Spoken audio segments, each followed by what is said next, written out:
Gosh, you guys do celebrations well, and you do alcohol well. It didn't even occur to me that there was an alligator in there, because that's not something I would come across. So today we're going to be touching on some things that are kind of serious issues, but I think it's important we acknowledge the serious things as well as the more fun things, so that if you do decide to go to Europe, you kind of know what's ahead of you. We may call some of these things the taboos. And isn't that a fun word? Taboo.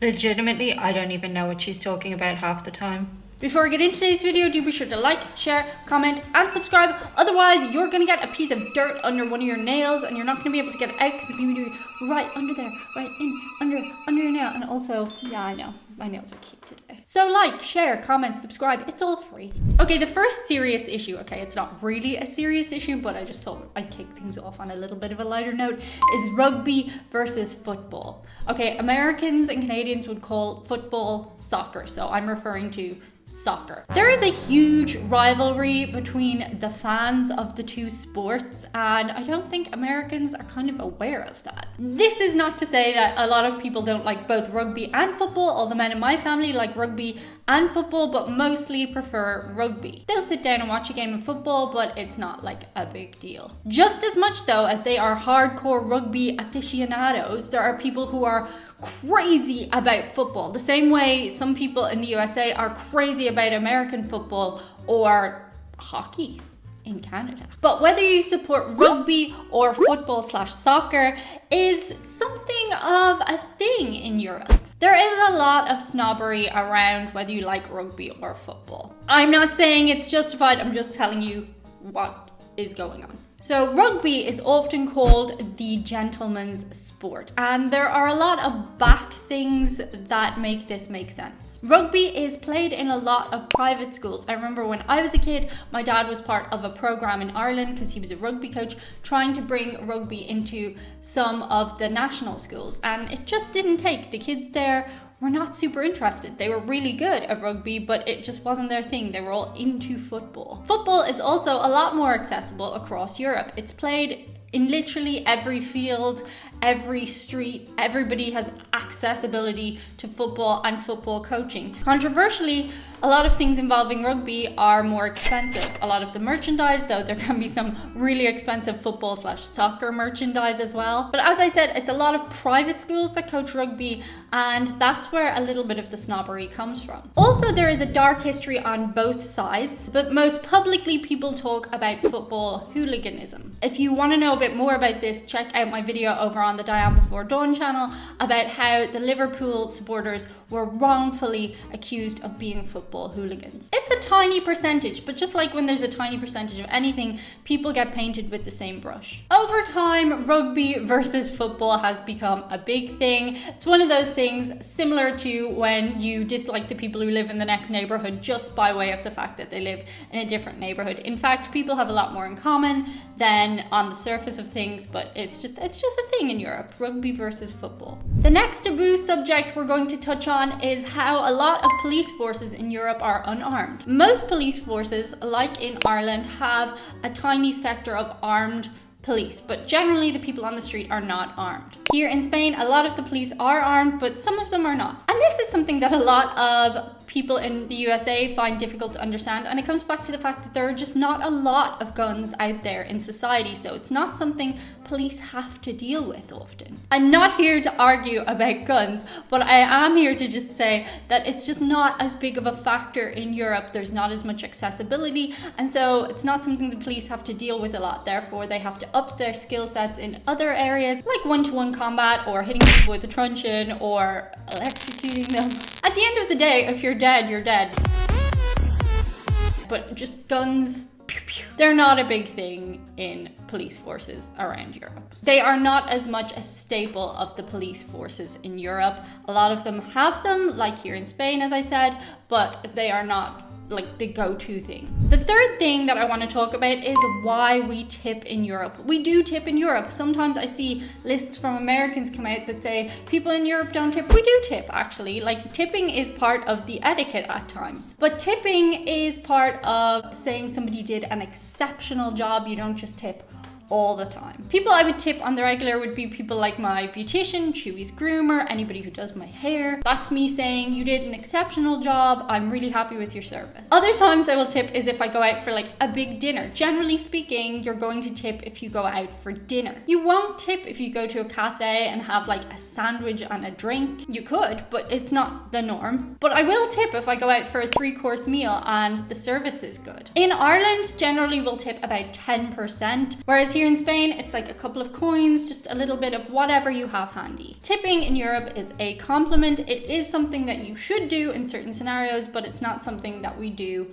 all the time. It's not demanded of us like it is in America. The next thing is that dining can last a couple of hours. I know on paper we're aware of the fact that people in Europe take longer to eat a full meal, but I've even gone to some places and had people from different cultures take a really long time. So on Christmas Day, we will sit over our dinner for like 4 or 5 hours. That is the norm in a lot of cultures in Europe. In stark contrast, when I go to America, my plate is taken away. My suggestion is if you're invited to somebody's house in Europe for dinner, is have a light snack before you get there, because you just don't know how long you're going to be waiting. The next thing that Americans find it difficult to understand is the relationship Europeans have with alcohol. Now, I've heard a lot of you guys say that you're big drinkers, especially in parts of Middle America. I've heard you guys talk about how it's part of your culture there to drink, and gosh, you guys do celebrations well, and you do alcohol well. However, in parts of Europe, drinking is just the norm. It's a normal thing. You will let children have a glass of wine at dinner in certain countries. We're not getting the kids absolutely pissed or anything.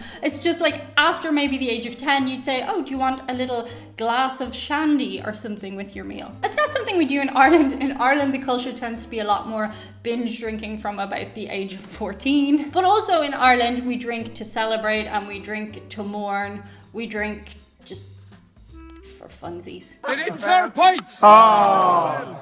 Only buckets! Yeah! I think the biggest difference I would highlight in relation to alcohol is in America, you get a lot of people coming out saying that they are alcoholics. I've said it before in relation to Ireland, you don't get a lot of people saying they're alcoholics. You'll say somebody has a problem with drinking, and then they will generally cut that out by themselves. There are groups and organizations that deal with alcoholism, but it's something I think people are a lot slower to get to than they are in America. Similarly, I haven't heard of any alcoholic groups in France or Spain or Italy. I'm sure they exist, but it's just not something that is very much the norm as it is acknowledged in America. The next thing that is kind of interesting to touch on is the fact that throughout Europe, we don't have as many scary animals or bugs or birds as you do in America. So things like, for example, when I was in Florida and it was like midnight and I was going across a lake in a canoe, it didn't even occur to me that there was an alligator in there, because that's not something I would come across. Different places in Europe have different things, but mostly I think America, you have it pretty bad when it comes to scary,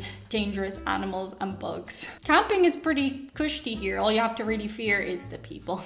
The next thing I want to talk about that a lot of Europeans avoid is subtext. A lot of Europeans don't say this directly, ironically, to American people. And of course, it's a very subjective thing. Some people are really good at reading between the lines of what somebody's saying, and some people are not. However, the difference in Europe is that culturally, it's the norm to dance around certain subjects or to be delicate, whereas in America, being very forthright is mostly applauded. I've often given the Irish norm of being offered a drink a couple of times in somebody's house, a cup of tea, for example. If anyone's seen Father Ted, there's that joke where you're offered it 3 times before you accept. Will you not have a cup of tea, Bishop Lennon? No! That's not like a rule, it's just most people will say no a couple of times in Ireland. It's not a hard and fast rule, it's just kind of something that happens. However, that could be seen as an analogy for a greater scope of things within Europe. We tend to just be a little bit more delicate when we're coming at people with something,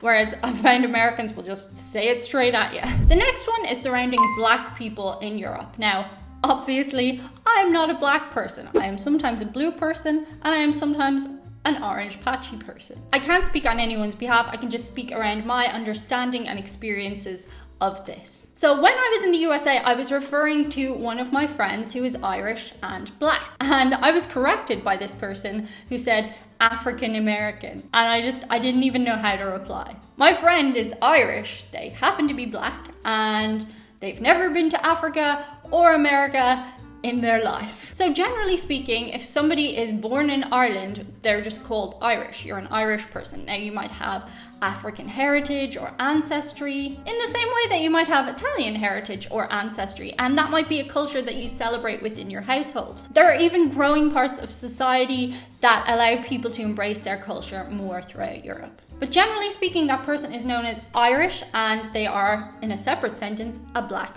person. Some people have asked me about the black Irish. This does not refer to people who are Irish and black. Generally, the black Irish was a term for people outside of Ireland who were Irish outside of Ireland, and they had dark hair and dark eyes. And generally this was attributed to the Spanish sailors coming into Ireland. I don't know that there's any confirmation about where they come from, but that's what is referred to when talking about the black Irish. Individuals might choose to refer to themselves in a different way, but generally speaking throughout Europe, if you are born in Italy, you are Italian, and you are whatever ethnicity additionally. The next thing that is hard to explain sometimes to Americans is giving directions. Generally speaking, it is really easy in America to give directions because your country is so new. Everything is laid out in blocks, so you just go, you go up 3 blocks and then you turn left, go for 5 blocks and then you turn right, and it's right there.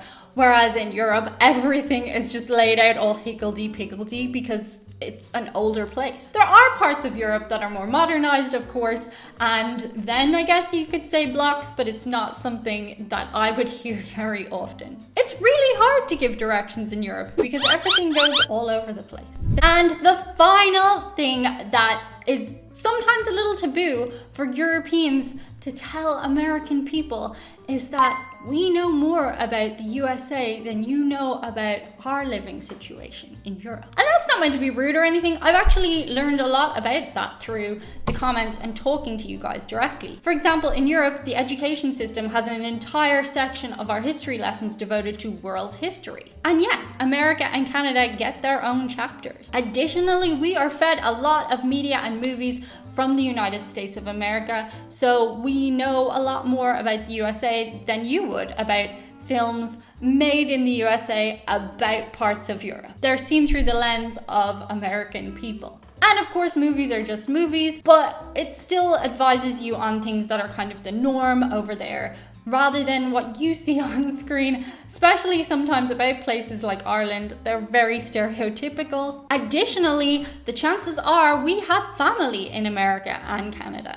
We will have people who emigrated over there and can come back and tell us firsthand what things are like. On top of that, a lot of Europeans vacation in the United States of America, whereas Americans, understandably, a lot of them don't even have passports to leave the United States. That being said, I think we can always learn more stuff about each other and how things work in different cultures, and that's something I'm open to. Let me know below in the comments if there's anything that surprises you in this list. Shout out today to a couple of very special people. Hi everybody, Chewie here. Is everybody else starting to get their winter clothes ready? It's starting to get a little bit chilly, which is actually quite nice because it's been really hot here. You see all these names flying past Chewie's head and Chewie's bum? These guys are super cool and they get extra videos of me and my mommy behind the scenes. A big thank you from me, Chewie, to the Comic Goals crew over on Patreon. Thank you so much, guys. That's it for today. See you on the other side. Bye.